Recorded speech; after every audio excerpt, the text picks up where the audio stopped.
All right, so joining me now for, at least for me, a much anticipated interview, given all our criticism over the Rhode Island Department of Education and its woke and bogus and false social studies standards that they've put forth. We're going to bring on somebody who I think pretty much wrote the definitive book on American history. So we welcome to our show, Randolf Russell. The reason we have you on here today is because you are an author of what I'm going to call, you may not like it, the second greatest story ever told, the story of America, American history in no time. But you also found that only about 1 in 8 students across America had a solid understanding of the fundamentals of American history. And America's story is an amazing story, but yet to many, it's unfamiliar, including your own kids, right? So that's what got me wondering what are the basics every citizen should know, young and old alike, and Right. can they be learned quickly and easily? And I was surprised to find that there wasn't what was missing in the literature. There were plenty of books on American history, Right. but almost all of them Big, were long books. several hundred pages long. Right. And so I was surprised to find that what was missing was a really concise overview. And so American History in No Time fills that void. It can be read in just a few hours. You were gracious enough to send me a copy, which I'm showing everybody right here, and I read it over the holidays. And I'm a pretty good. My wife and I are pretty good at history, and I'll just thumb through it here, and you can see I blue marked all these sections where I learned things that I didn't know, and now almost every page I blue highlighted something, and these aren't subtleties. I mean, these are the core aspects of American history that everybody should know about. And that's what I found so impressive about your book, Randolph, is that you injected no subjective commentary in it, just a dissertation of the facts of American history. Right. What happened?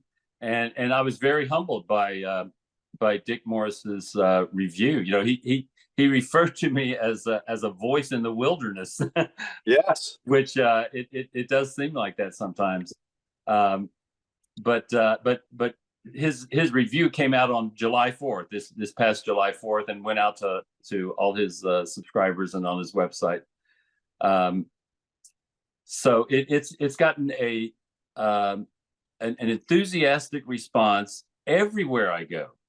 I've spoken to tons of groups all over the country, and political groups and others, and but it gets the same response everywhere. Just the idea of it, and everybody, everywhere I go, seems to sense that our American heritage is slipping away, and they see this little book as a way to turn the tide, at least in their own families, because they recognize that kids aren't getting it in school at any academic level, and so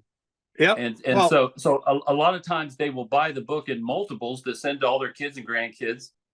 I think there is in some circles a contempt for our country, and you look at critical race theory and the 1619 Project.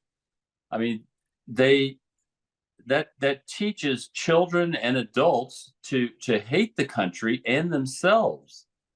It's a strange thing that there's such self-loathing with a country. It's suicide. It's suicide.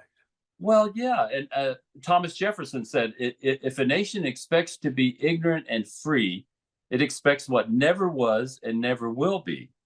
So, the founders believed that this nation would be preserved in liberty only if we as citizens understood its history, embraced its founding principles, and had an appreciation for the sacrifices made to secure the freedoms it affords. The U.S. Department of Education, they tested high school seniors and found that only 12% were proficient in American history. And that's far below the results in reading, math, or science, which seem to get more attention. And I guess it was so bad that they stopped testing high school seniors. Now they test fourth grade and eighth grade, but they don't test high school seniors anymore. So, and it's not just how much time they spend teaching it, it's how they teach it when they do teach it. And we'll talk about this in a little more detail when I get to it later. But as we've often commented on this show, our own Rhode Island Department of Education has set up social studies standards that teach American history in a bastardized way. They teach America's history as if it's one of oppressors, victimizing the oppressed, rather than America's true birthright of freedom and liberty. And I know you've said to me off air that how can we teach detailed American history of any period, whatever period you want to pick, if students don't have a fundamental and honest understanding of the fundamentals of American history, right? the educational bureaucracy is a huge part of the problem. Absolutely, huge absolutely. I mean, how do children know who they are? How do people know, unless we know who we were and where we came from? And we know that honestly, the struggles it took to form this nation, the faiths, the religiosity of some involved, the philosophies upon which this nation was built upon.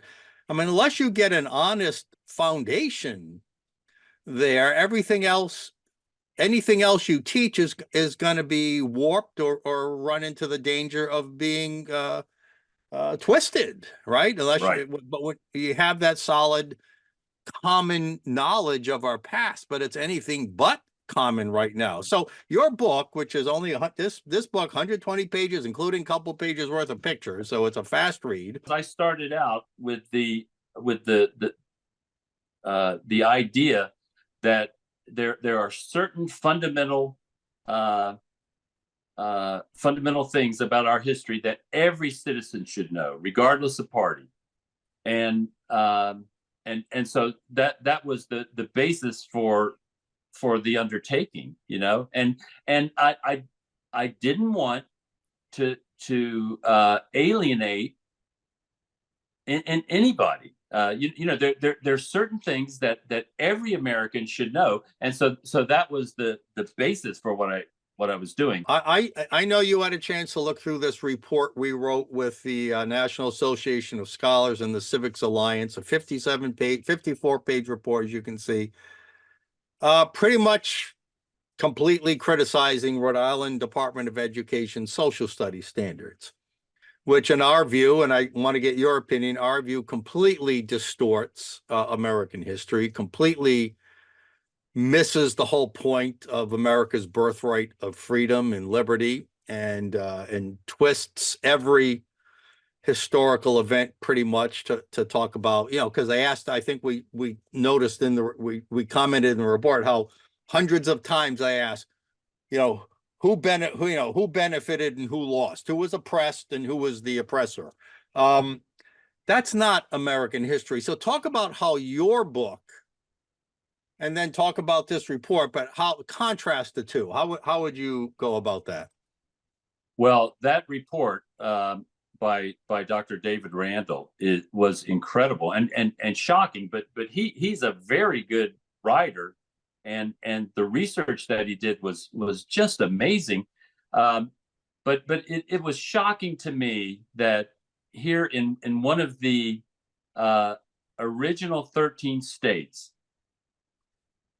where Rhode Island should be leading out, you would think, but apparently the situation is appalling in the public schools, and he also recently did the same thing for Connecticut standards, right? And it's just as bad there. So it's that just confirms what I've known ever since I started this, that it's a nationwide problem across all age groups and all academic levels. And but that is a hard nut to crack. It's Like, look at this one right here. Pedagogy, this is a criticism, Rhode Island Department of Education Social Studies Standards. Your book, by contrast, had no pedagogy in it. It was just straight up history, right? You didn't take no, any pedagogical approach on yours, did you? no, no. It's just what happened. Would you But call your book patriotic? uh, yes, I think it is by its very nature. I mean, how can you not be patriotic when so many people have sacrificed to give us the freedom and life we enjoy? The educational bureaucracy is hard to break through. I've presented the book to many educators, but it they are they are so entrenched with the way things have always been done that it's hard for them to even consider. But my message to my audiences are that you don't have to depend on the public schools or the media, the government, or anyone else. This book allows you to learn the basics that everyone should know, uh, without any, on your own. And who's to say that it's not better in the long run? It hasn't been that many generations ago that parents and grandparents took a more active role in teaching their family themselves, and that's kind of been lost in our society. All I right, so think that's to a our that's a cool thing. So certainly anybody. So let's talk about this. Certainly anybody who's a homeschooler should use this book, right? Absolutely. and Because and you and may not convince a woke education official to do it, but homeschool parents are leaving because they don't want to be woke. So there's one audience that absolutely should be considering this book, right? right, and it will put them light years ahead of students in the public school system. uh, and adults who read it, that they'll what I tell people is that anyone who reads this book will know more than 99% of the population, and I think that's true. There's What an about a public K through 12 school district? Why shouldn't they make that required part of a history curriculum? And at what age would you start with this book? I would say elementary school. There are certain things that they might not understand, everything at the elementary level, but I believe that, and I get asked this question a lot when at my speaking engagements, where people want to know, what's the age group, and I say, um, as early as possible, because even if a child won't understand everything, just the exposure will be valuable. Um, but I think from the elementary age on, uh, most everything will be understood, and that, I think, is the beauty of the book, is that it's sophisticated enough to be used at a college level, but it's easy enough for anyone to understand, including Well, children. and I can vouch for that. It's certainly easy enough. It's short. It's concise. It's to the point. Look, I don't want to toot my horn too much, but I'm pretty sophisticated on American history. For So while sure. certainly it can appeal to elementary school students too, it was also kept my interest all the way throughout. I mean, it was like a novel I couldn't put down. I mean, that's why I call it the second greatest story ever written. The story of America, other than the story of Jesus Christ, is the greatest story ever written, and it reads like a novel. I couldn't wait to see what happened next in America's history, and it kept my interest. So, yeah, that's just it. All right, so school districts ought to consider it. Schools ought to consider it. Librarians ought to put it in, at least if it's not part of the curricula, it should be in every, I would think, public school library. I talk now to parents and grandparents who are watching. Why should they buy this for their children, for their grandchildren, as a gift or just as part of their education? Talk to them directly.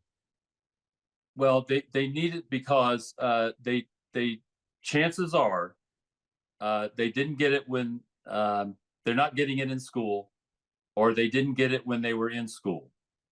and everyone needs a refresher now and then. So there's no other resource that can give someone a solid foundation in so short a time, and it's important for us as it's part of our identity as individuals and as a country. How can you really know who you are if you don't know where you came from? Right. And so an understanding of the past and making that connection helps you understand yourself better, because you see in your predecessors certain characteristics that are similar to your own. You see in their problems similarities to what you're experiencing, and plus it's very enriching. There, you know, you get to vicariously experience incredible triumphs, heartrending tragedies. You see people overcoming seemingly insurmountable obstacles. You learn that our past doesn't need to determine who we are or determine our future. Well, and more importantly, our past does not need to be twisted. Right. Right. Just tell it like it was, and that's what you do. You don't wave the flag and patriotism and yeah, rah rah rah America. Nor do you take the woke oppressor white supremacist point of view on it. The history is the history, and your book, congratulations, tells it like it is. There are tons of think tanks and foundations that recognize the problem, and they've made attempts to solve it. But I think that this is the best solution of all of them, because well, it's the antidote, right? It's the antidote. Rather than just complain about how Rhode Island Department of Education is teaching history, why don't we give somebody the true history of this country? And this is the antidote to the woke left.